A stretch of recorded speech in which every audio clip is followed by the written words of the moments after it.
Hello, my name is Johnie Perryman, and if you listen to the last recording that I made, you'll probably think that um, you shouldn't listen to me on this one, because this one is about unconditional love. Now, unconditional love. When we meet someone, like we tell ourselves that we don't want anybody that smokes weed, or we don't want anyone that drinks alcohol, or we don't want anyone that smokes crack, or we don't want anyone addicted to alcohol. We don't want anyone addicted to cocaine. We don't want anyone that, and we can go on and on and on about what we don't want. And when you meet people and you're getting to know each other, you somehow or another let out what you're not looking for. And if the person you're talking to, if they're attracted to you, and they know that you don't want anyone that does X, they're going to pretend like they don't do that because they're attracted to you. And a lot of times it's animal attraction to start with. They just want to get in your pants, or you want to get underneath her dress. And so you try to be the person that person wants you to be. And so what happens is that person don't know who you are. And if that person don't know who you are, and you make her think that you're someone else, you might wind up being together based on who you think she is and who she thinks you are. But if you don't criticize anything, if a person does something and you don't criticize it, if a person says something about themselves and you don't fly off the handle because of that statement, and you accept it and know who that person is and love them for being themselves, and then that person will eventually reach the point where they know they can relax around you, because you haven't thrown out any signals saying that I'm not going to stand for this, I'm not going to stand for that. And so when that person relaxes around you, you get to know who that person is. And you might be the only one that know who that person is, because you might be the only one that person can relax around. And when you know who that person is, you can know whether or not this is who you want or this is who you don't want. Now, that person should be able to say anything they want to about themselves without you getting angry. I remember one time, like I've always thought that two people should be completely honest with themselves. And I remember one time talking to a woman, and I was trying to be completely honest about who I was, and she flew off the handle, started cursing and saying all kinds of shit.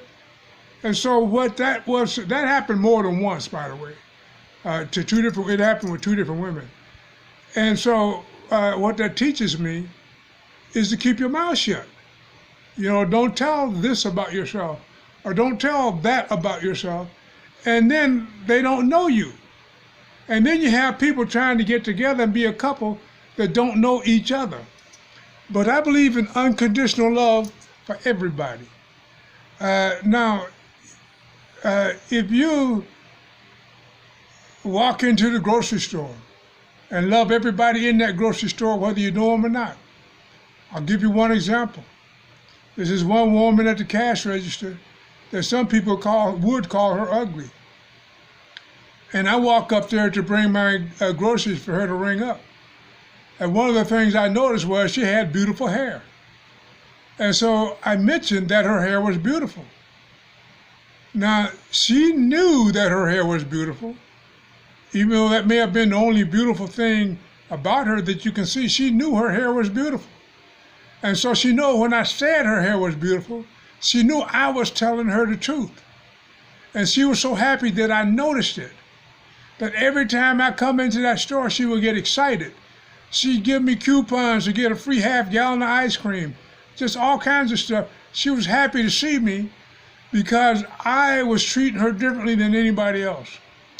If I'm getting ready to go to the gas station, I'll sit down and think for a while and send from my heart love to everybody working at the gas station and for everybody that's going to come into the gas station.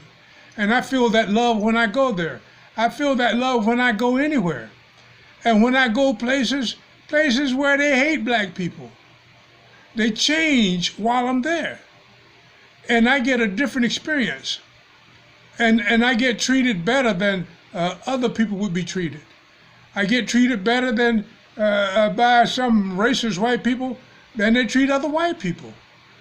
All I'm saying is if you have unconditional love for everybody, it makes your life a lot better. And one of the things that happens is that people will learn to be themselves around you. And if people learn to be themselves around you, you can find out more easily who you're compatible with. You can take a cup and then try to hook it up with a cigarette. They don't fit together. A cigarette and an ashtray fit together. A cup and a saucer fit together. You need to find someone that supports who you are, and you support who they are naturally. And the only way to get there is to start out with unconditional love for everybody, and let everybody feel your unconditional love. I had a boss that was racist. He was in the Ku Klux Klan in Seattle. I was working on the dock. He did all kinds of things to me. And so I wound up getting involved in a union just to get back at him.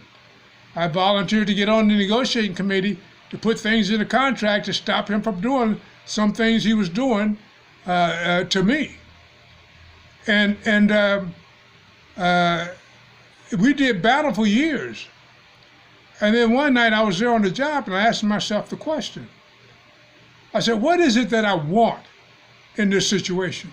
What am I looking for? Am I looking to win this battle, or am I looking for peace?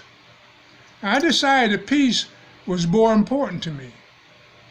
And so I thought about that. It was one night I was there on the job. Stars, the sky was just full of stars. And then I asked myself, after I decided peace was more important to me, well, how do I do that? And then I remembered the Bible saying, turn your cheek. If you're slapped on the cheek, turn to the other cheek. And it also said to love your enemy. And so I made up my mind that that was going to be my position from now on. Now, when I made up my mind, it was just like something happening in the movies. Like you hear the orchestra playing and the stars come down and caress you and everything. I felt all of that. I didn't know what had happened. But that's what I made up my mind to do. And so my boss would do something to me, and he would sort of flinch, wait for me to get him back. I didn't do nothing. He would do something else, and he would sort of flinch, wait for me I didn't do nothing. All I did was have unconditional love for him. Because his nasty attitude, I was probably the only person on earth that loved him. He felt that. He felt that, and he wanted to protect that. And so I was sitting in the lunchroom one time. He had made up his mind he's going to try to make amends with me. And he walked in the lunchroom. I knew my third eye told me he was coming to see me, even though the lunchroom was full of people. He had 2 tickets in his hand. And he said, who wants tickets to the football game? I could have said, I do, before he got it all out of his mouth, because I knew what he was going to do. But I waited, and I just chimed in with everybody else, just to see what he would do. And he says, I think Johnny said it first, and he handed me the tickets. And he started being different to me from that point on. He started giving me special jobs where I would get a $1,000 bonus for working for 1 week. And he started putting me in charge of things. But when I decided to turn the other cheek, when I decided unconditional love for everything, God took over my battles, and I never lost a battle after that. When I was business representative for the labor union, I won every grievance. I won every negotiations. I never lost another battle when I learned to turn the other cheek. But if you start doing unconditional love for everyone and don't judge people, judge not, lest the same judgment be meted unto you, people will look at you and feel that love. They will be themselves around you. And it'll be a lot easier for you to find the person that you're looking for.